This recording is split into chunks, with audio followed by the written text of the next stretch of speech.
भूमियों का ऐसा आज तक कोई लिख नहीं पाया। 10, 20, 30 नहीं 80 बार रण में सूरजमल को कोई बैरी जीत नहीं पाया। सदियों से खड़ा है सीना ताने वो लोहागढ़ का किला, कभी झुक नहीं पाया। प्रणाम तेरी वीरता को दाता सूरजमल, तेरे जैसा वीर इस दुनिया में कोई और पैदा नहीं हो पाया। हमारे पूर्वजों ने इस देश धर्म के लिए न जाने कितनी कुर्बानियां दी हैं, जिनका कर्ज आज तक हमारे ऊपर है।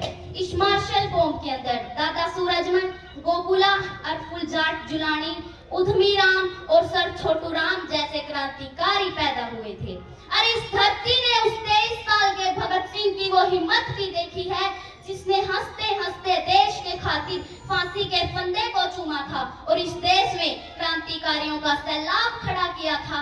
अरे हमारे पूर्वजों ने हल ही नहीं चलाए बल्कि समय आने पर तलवारें भी चलाई हैं। लेकिन कुछ राजनीतिक लोगों ने जाति के नाम पर हमारी छवि खराब करने का काम किया है।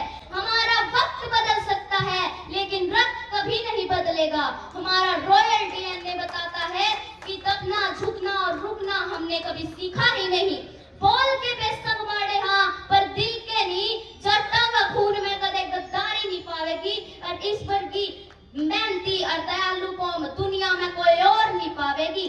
अरे ये तो 36 बिरादरी को साथ लेकर चलने वाली, बहन बेटी का सम्मान करने वाली कौम है। अरे हम तो वो मेहनती हैं जो दिन रात खून पसीना बहाकर अनाज पैदा करते हैं और इस पूरे देश का पेट भरते हैं।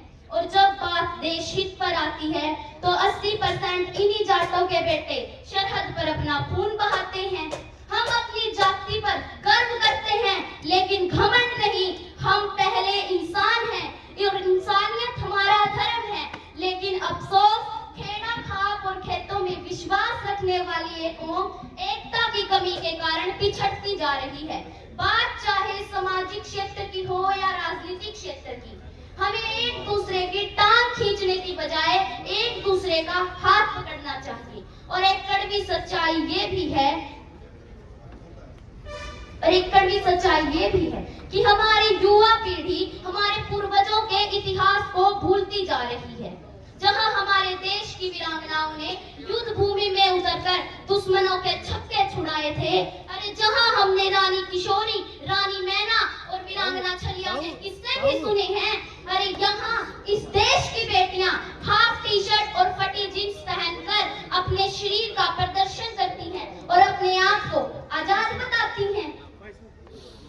बड़े शर्म से कहना पड़ रहा है, हमने गांव की बेटियों को गांव में शादी करते देखा है, गांव गुहांड गोत्र के भाइयों के साथ भागते देखा है। अरे हमारे सूरवीरों ने जहां जान की बाजी लगाई थी, अरे यहाँ 14-15 साल के नौजवानों को नशे की दलदल में फंसते देखा है। इस नशे के कारण मैंने मासूमों के सिर पे से पिता का साया उठते देखा है। इस नशे के कारण मैंने एक सुहागिनों के मंगलसूत्र को सुनार की दुकान पे बिकते देखा है। अंत में मैं सिर्फ इतना ही कहूंगी